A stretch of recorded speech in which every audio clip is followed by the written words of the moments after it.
कथा से होता है ईश्वर के स्वभाव प्रभाव आदि का ज्ञान।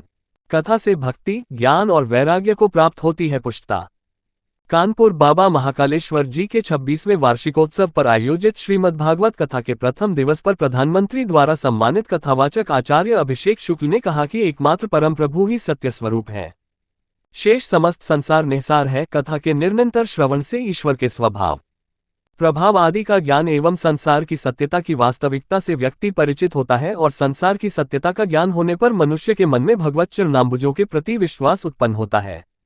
जब प्रभु चरणों में विश्वास स्थिर हो जाता है तब संसार सागर को वह अनायास पार कर जाता है।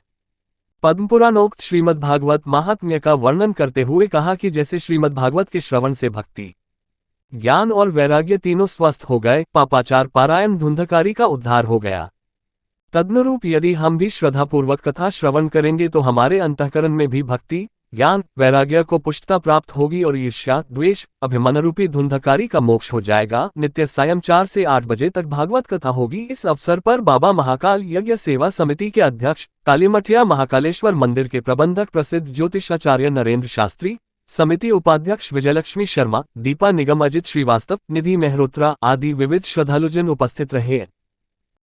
यहाँ पर भगवान ने आकर के कहा, देखो जो हमारी कथा से प्रीति रखते हैं, प्रेम रखते हैं, उनको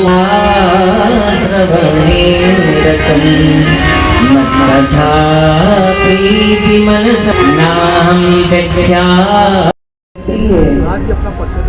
आचार्य नरेंद्र शास्त्री, प्रबंधक, कालीमठिया महाकालेश्वर मंदिर।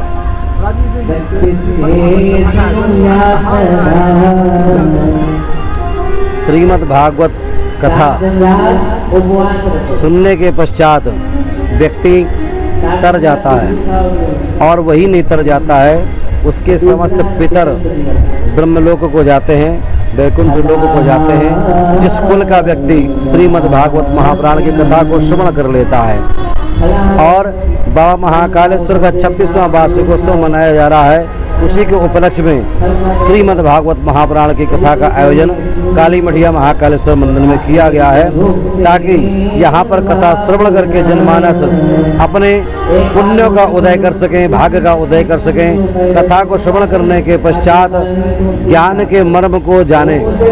जब कथा के मर्म को जानेंगे तो जीवन में सुधार लाएंगे, जीवन शैली में सुधार लाएंगे। यही कथा की आवश्यकता होती है। कथा श्रवण करके जीवन संस्कार बने। समस्त भक्तों से निवेदन करेंगे, सायं 4 से 8 कथा होती है। दिव्य कथा है। परम विद्वान व्यास जी हमारे, जो कि काशी विद्वत परिषद के द्वारा सम्मानित है, ऐसे व्यास जी की मुखारबिंद से कथा हो रही है। आप अवश्य श्रवण करें और लाभान्वित हों।